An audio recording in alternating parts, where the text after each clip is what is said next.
नमस्कार स्टूडेंट, मेरा नाम है गौतम और आप देख रहे हैं इन्फो गौतम। चलिए शुरू करते हैं। अब आज मैं आपके लिए लेकर आया हूँ एनसीईआरटी का सॉल्यूशन। एक्सरसाइज 3.1 है, जिसका क्वेश्चन नंबर 1 हम करेंगे आज। क्लास 10th के लिए है। Pair of linear equation in 2 variable. ठीक है, बहुत सारे स्टूडेंट को इसमें प्रॉब्लम होती है और वह स्टूडेंट सही से समझ नहीं पाते हैं, क्योंकि इसमें ग्राफ से रिलेटेड कुछ क्वेश्चन होते हैं और उनको ये समझ में नहीं आता है कि कंसिस्टेंट क्या है, पैरेलल क्या है, ये समझ में नहीं आते हैं। a1/a2 is equal to b1/b2 है या नहीं है, उनको ये समझ में नहीं आता है। तो आज उनके लिए मैं लेकर आया हूँ एक्सरसाइज 3.1 का क्वेश्चन नंबर 1 अभी करवाऊँगा मैं। और तो चलिए स्टार्ट करते हैं क्वेश्चन नंबर 1। पहले फॉर्मेट देख लेंगे। जो हमारा फॉर्मेट रहेगा लीनियर इक्वेशन का, जो फॉर्मेट रहेगा ये रहेगा ax + by + c is equal to 0। ठीक है, इस फॉर्मेट को पहले आप याद कर लीजिएगा। ठीक है, अब केस 1 देखते हैं। इसमें केस 1 क्या है, पहला अगर हम लेते हैं 3 केस लेंगे इसमें हम। ठीक है, 3 केस लेंगे। इसमें पहला दिया हुआ है a1x + b1y + c1 is equal to 0 और सेकंड है a2x + b2y + c2 is equal to 0। ठीक है, तो इसमें हम देखते क्या हैं कि जब पहला केस हम ले रहे हैं, यदि पहला केस में लेते हैं a1/a2 is equal to does not equal to b1/b2, ये केस लेते हैं। पहला केस लेते हैं a1/a2 is equal to b1/b2 नहीं है, तो क्या होगा कि ये जो लाइन रहेंगे एक दूसरे को क्या करेंगे, एक पॉइंट पे क्या करेंगे, इंटरसेक्ट करेंगे। ठीक है, अगर ये लाइन जो है एक बिंदु पर इंटरसेक्ट कर रहे हैं, काट रहे हैं, तो उसका 1 सॉल्यूशन होगा, जिसको हम कंसिस्टेंट कहते हैं। ठीक है, अगर कब वो स्थिति कब आएगी, जब a1/a2 is equal to b1/b2 नहीं रहेगा, तो वो जो है लाइन एक दूसरे को क्या करेंगी, इंटरसेक्ट करेंगी एक पॉइंट पे। ठीक है, आगे देखते हैं केस सेकंड में। याद रखिएगा, अगर वो काटेंगे तो अगर वो कोई दो लाइन जो है एक दूसरे को x और y पे काट रहा है, तो 1 सॉल्यूशन होगा, जिसको हम कंसिस्टेंट कहते हैं। उसी तरह से सेकंड में अगर सेकंड केस लेते हैं तो वही फिर लेंगे a1x b1y + c1 is equal to 0 और a2x + b2y + c2 is equal to 0। अगर सेकंड सिचुएशन रहेगा क्या कि जब a1/a2 is equal to b1/b2 और c1/c2 के बराबर ना रहे, यानी कि a1/a2 is equal to b1/b2 does not equal to c1/c2, तो वो जो लाइन रहेंगे पैरेलल रहेंगे दोनों। ठीक है, और इसका एक भी सॉल्यूशन नहीं होगा, इसको इनकंसिस्टेंट बोलते हैं। ठीक है, जब कब ये याद रखना है, यहाँ देखना है फर्स्ट में कि जब a1/a2 बराबर नहीं है b1/b2, तो क्या होगा, वो क्या रहेंगे, 1 सॉल्यूशन उसका होगा। जब a1/a2 बराबर b1/b2 रहे बट c1/c2 के बराबर न रहे, तो उसका कोई भी सॉल्यूशन नहीं होगा, नो सॉल्यूशन। नेक्स्ट देखते हैं केस 3। केस 3 में हम देखेंगे कि केस 3 में वही है a1x + b1y + c1 is equal to 0 और a2x + b2y + c2 is equal to 0। तो अगर इस स्थिति में हमें याद रखना है कि a1/a2 is equal to b1/b2 रहे, इज इक्वल टू c1/c2 रहे, तो इसका मेनी सॉल्यूशन, इसमें क्या होगा, जो लाइन है एक दूसरे पर चढ़े हुए होंगे। ठीक है, यानी कि इसमें मेनी सॉल्यूशन होगा, इसको हम कहते हैं इन्फिनिटली सॉल्यूशन, यानी कि इन्फिनाइट सॉल्यूशन होगा, इसको डिपेंडेंट भी कहते हैं। ठीक है, तो याद रखिएगा 3 केस आपको बताया। पहला बताया a1/a2 इज इक्वल टू नहीं रहेगा b1/b2 के। दूसरा आपको बताया कि a1/a2 is equal to b1/b2 c1/c2 के बराबर नहीं रहेगा। और तीसरा मैं आपको क्या बताया कि a1/a2 b1/b2 c1/c2 तीनों क्या रहेंगे, बराबर रहेंगे, तो इसका मेनी सॉल्यूशन। पहला मैं बताया आपको कि कंसिस्टेंट रहेंगे, वो 1 सॉल्यूशन होगा। दूसरा में इनकंसिस्टेंट, और 3 में क्या है कि इंटरडिपेंडेंट रहेंगे, इन्फिनाइट सॉल्यूशन होगा। अब चलिए मैथ देखते हैं। क्वेश्चन नंबर 1 है, क्वेश्चन नंबर 1 देखेंगे। यहाँ क्वेश्चन नंबर 1 है, क्या कह रहा है कि Aftab tells his daughter, Aftab tells his daughter, देखें question, Aftab tells his daughter 7 years ago I was 7 times his daughter, 7 years ago I was 7 times as old as you were then। कह रहा है कि जब आफ्ताब अपने डॉटर से कहता है कि 7 वर्ष पहले I was 7 times as old as you, जब तुम जिस वर्ष की होगी उस समय मैं तुम्हारे एज का 7 वर्ष था। ऑल्सो 3 years फ्रॉम नाउ, और अब से 3 वर्ष के बाद I shall be 3 times old as you will be, यानी कि कह रहा है कि अब से 3 वर्ष के बाद मैं तुम्हारे एज का, जब तुम होगी उसका मैं 3 टाइम्स रहूँगा। तो इस सिचुएशन को क्या करना है, अलजेब्रिकली ग्राफिकली है जो रिप्रेजेंट करना है ग्राफ पे। ठीक है, तो देखते हैं क्या। तो इस स्थिति में हम क्या करते हैं कि आफ्ताब के एज जो है उसको भी मानेंगे क्योंकि हमें लीनियर इक्वेशन बनाना है, तो एक को x मानना पड़ेगा और एक का एज क्या मानना पड़ेगा, y। तो हम क्या करते हैं कि आफ्ताब के एज को x मान लेते हैं और उसकी जो डॉटर है उसके एज को y मान लेते हैं।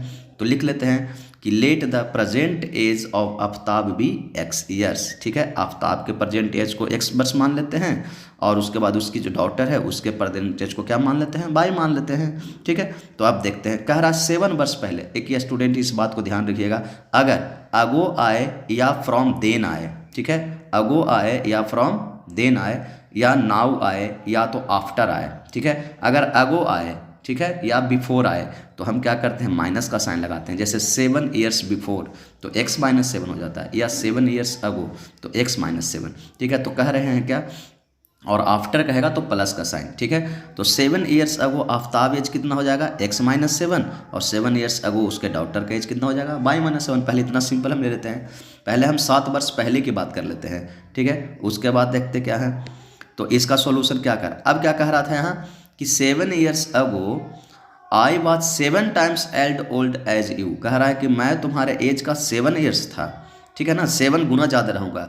तो स्टूडेंट क्या करेंगे, पहले तो दोनों का 7 ईयर्स लिख लेंगे। आफ्ताब का एज था 7 वर्ष पहले x माइनस 7 और उसकी डॉटर का एज था y माइनस 7। तो कह रहा है 7 टाइम्स, क्या कह रहा है, 7 टाइम्स मैं तुम्हारे एज का 7 वर्ष रहूँगा। तो यानी कि आफ्ताब जो है ना अभी फिलहाल इसके जो उसकी डॉटर है उससे 7 वर्ष अभी बड़ा है।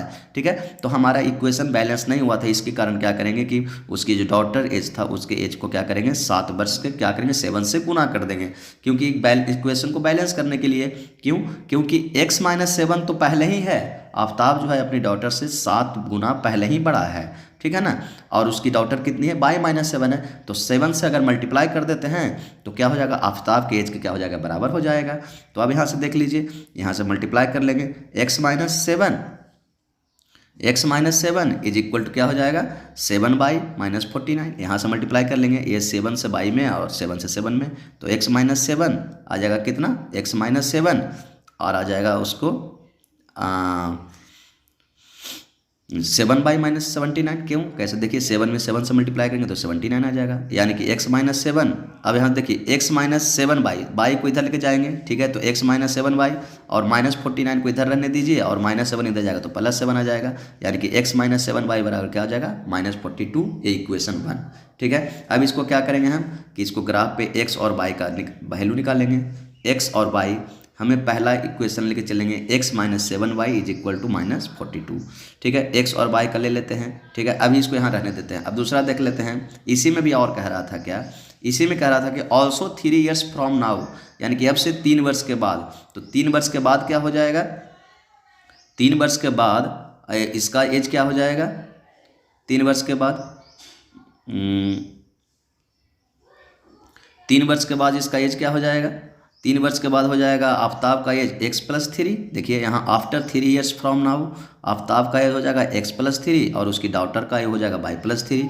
अब कह रहा है 3 वर्ष के बाद तुम्हारा जो एज उस समय रहेगा ना उसका मैं 3 गुना रहूँगा। इसका मतलब क्या हुआ कि आफ्ताब का एज तो x प्लस 3 है ही। ठीक है, आफ्ताब का एज तो x प्लस 3 है और उसकी डॉटर का एज y प्लस 3, लेकिन ये पहला ही से आफ्ताब जो है ना अपनी बेटी से अपनी बेटी से क्या है 3 वर्ष पहले ही बड़ा है। तो इसमें क्या करेंगे, उसकी बेटी वाला में 3 से क्या करेंगे, मल्टीप्लाई कर देंगे, यानी कि x प्लस 3 आ जाएगा। 3 में y से मल्टीप्लाई करेंगे 3y प्लस 9, यानी कि अब इसको x को एक तरफ रहने देते हैं, y को ले आते हैं, x माइनस 3y प्लस 9 तो रहेगा ही, प्लस 3 आएगा माइनस 3 हो जाएगा, यानी कि x minus 3y equal to 6। Equation 1 हो गया और यहाँ इक्वेशन 1 और इक्वेशन 2। ये देखिए यहाँ इक्वेशन 1 हो गया और यहाँ इक्वेशन 2 हो गया। 2 पहले इक्वेशन हमने बना लिए। अब हम क्या करेंगे कि अब दोनों को हमें क्या करना है, रिप्रेजेंट करना है। तो रिप्रेजेंट करना है तो पहले देखिए x और y का कॉलम बना लीजिए, x और y का कॉलम बना लीजिए। पहला सिचुएशन इक्वेशन 1 के लिए लेते हैं, x minus 7y is equal to minus 42। तो इसका पहले बना लेते हैं x और y। x का जगह पर क्या रखते हैं, y की जगह पर पहले रखते हैं। अगर हम y की जगह पर 7 रखते हैं यहाँ पर अगर 7 पुट करेंगे तो x माइनस 7 से बन जाए x माइनस 7। अब y है, y की जगह पर 7 रखेंगे, यहाँ माइनस है तो 7 से बन जाए 49, 49 इधर जाएगा तो क्या हो जाएगा प्लस 49, यानी कि अगर तो y का वैल्यू 7 रखते हैं तो x का मान भी कितना आ जाएगा 7 आ जाएगा। ठीक है, उसी तरह से अब इस बार y का वैल्यू 6 रखिए, यहाँ पे x माइनस 7y जो है x माइनस 7y तो इक्वेशन लेके चलेंगे ही, x माइनस 7y इक्वेशन लेके चलेंगे और इस बार y का वैल्यू क्या रखेंगे 6 रखेंगे। तो y का वैल्यू अगर 6 रख के चलेंगे तो 7 6 जा 42 हो जाएगा, 42 प्लस 42 माइनस 42 कट के क्या आ जाएगा 0। यानी कि अगर एक बार y का वैल्यू 7 रखते हैं तो x का भी वैल्यू कितना आता है 7 आता है, और x बार y का वैल्यू 6 रखते हैं तो x का वैल्यू क्या आता है 0 आता है। उसी तरह से सेकंड में चलेंगे, यहाँ चलेंगे दूसरे इक्वेशन के लिए x minus 3y is equal to 6 आया था। तो अगर x का अब की इस बार क्या करते हैं कि y का वैल्यू 0 रखते हैं, तो y का वैल्यू 0 रखेंगे तो पूरा टर्म क्या हो जाएगा 0 हो जाएगा, तो x का वैल्यू कितना हो जाएगा 6 हो जाएगा। और दूसरी बार में y का वैल्यू क्या रख देते हैं, y का वैल्यू -2 रख के देखते हैं। ठीक है, y का वैल्यू -2 रख के देखते हैं, तो y का वैल्यू -2 रखेंगे, यहाँ पर -2 अगर पुट करेंगे तो -2 कितना हो जाएगा -6, -6 इधर जाएगा तो +6, तो -6 + 6 क्या हो जाएगा 0, तो y का वैल्यू क्या हो जाएगा 0।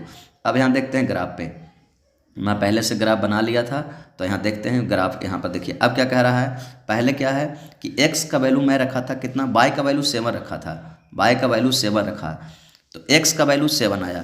तब देखिए x का वैल्यू क्या है, यह देखिए ये x है और ये क्या है y है, x है ये y है, ठीक है ये y है, तो x का वैल्यू यहाँ रखा 7, तो y का वैल्यू कितना आया 7, तो x का वैल्यू यहाँ रखा मैं 7, तो 7 रखा, तो यहाँ y का वैल्यू कहाँ पहुँच गया, y भी देखिए ये हो गया y, इधर हो गया y, इधर हो गया x। ठीक है, तो x का इधर x, ये जो लाइन देख रहे हैं ये x एक्सिस है और ये y एक्सिस है। ठीक है, x डैश y डैश इधर होता है ना, तो अगर x का वैल्यू यहाँ मैं 7 रखता हूँ, यहाँ मैं x का वैल्यू 7 रखा, तो y का वैल्यू कहाँ आया, यहाँ देखिए ये 7 आया यहाँ, तो यहाँ देखिए यहाँ 7। अब दूसरे बार में देखते हैं, x का वैल्यू में क्या रखा, x का वैल्यू रखा 0, तो x का वैल्यू 0, यहाँ देखिए मिडिल पॉइंट में यहाँ होता है 0, तो x का वैल्यू 7 रखेंगे 0 रखेंगे, तो y का वैल्यू कितना आया 6 आया, तो यहाँ 6, y का वैल्यू देखिए यहाँ 6 आया। ठीक है, x का वैल्यू अगर मैं 7 रखा तो y का वैल्यू कितना आ गया 6 आ गया। ठीक है, तब यहाँ कितना हो जाएगा 0, और यहाँ हो जाएगा 0 6, यहाँ हो जाएगा 0 7, यहाँ हो जाएगा 0 6 और यहाँ हो जाएगा 7 7। अब यहाँ से एक लाइन ड्रॉ कर देंगे, ऐसे लाइन ड्रॉ कर दिए, और ये रिप्रेजेंट किसको करेगा, ये रिप्रेजेंट करेगा x minus 7y is equal to -42 को रिप्रेजेंट करेगा। दूसरा देखते हैं, दूसरा में देखते हैं क्या, दूसरा देखते हैं कि हम क्या रखेंगे, y का वैल्यू 0 रखेंगे तो x का वैल्यू 6 आएगा। ठीक है, y का वैल्यू 0 रखते हैं। सेकंड में देखते हैं y का वैल्यू क्या रखते हैं 0, यहाँ 0, तो x का वैल्यू कितना आया 6 आया, तो यहाँ पर एक बन लेगा 6 और 0। और दूसरा बार में क्या है, दूसरा बार में है x का वैल्यू 0 रखेंगे तो y का वैल्यू -2 आएगा। ठीक है, तो x का वैल्यू 0, यहाँ देखेंगे x का वैल्यू 0 तो यहाँ रखा जाएगा, और y का वैल्यू कहाँ चल जाएगा -2। अब देखिए 6 0 हो गया, -2 0 हो जाएगा। अब यहाँ से क्या करेंगे, एक सीधा लाइन खींच देंगे। अभी देखिए लाइन एक दूसरे को क्या कर रहा है, ये लाइन एक दूसरे को क्या कर रहा है, नहीं काट रहा है। ठीक है, ये लाइन दोनों को नहीं काट रहा है, यानी कि इन्फिनाइट वैल्यू होगा, यानी कि क्या है पैरेलल है। ठीक है, तो ये सॉल्यूशन हुआ क्वेश्चन नंबर 1 का, 3.1 एक्सरसाइज का क्वेश्चन नंबर 1 है। ठीक है, और ग्राफ पे हम ऐसे सॉल्व करते हैं। सबसे पहले जो भी समझ लीजिए स्टूडेंट क्या होता है कि प्रॉब्लम होती है यहाँ पे कि 7 ईयर्स अगो, 7 ईयर्स बिफोर या नाउ, फ्रॉम नाउ रहेगा लिखा हुआ, तो समझ में नहीं आता है। ठीक है, तो इस चीज़ को कह रहा है या फ्रॉम नाउ कह रहा है तो प्लस का साइन लगाएंगे। तो चलिए आज के लिए इतना ही। आपको ये वीडियो कैसा लगा ज़रूर हमें बताइएगा।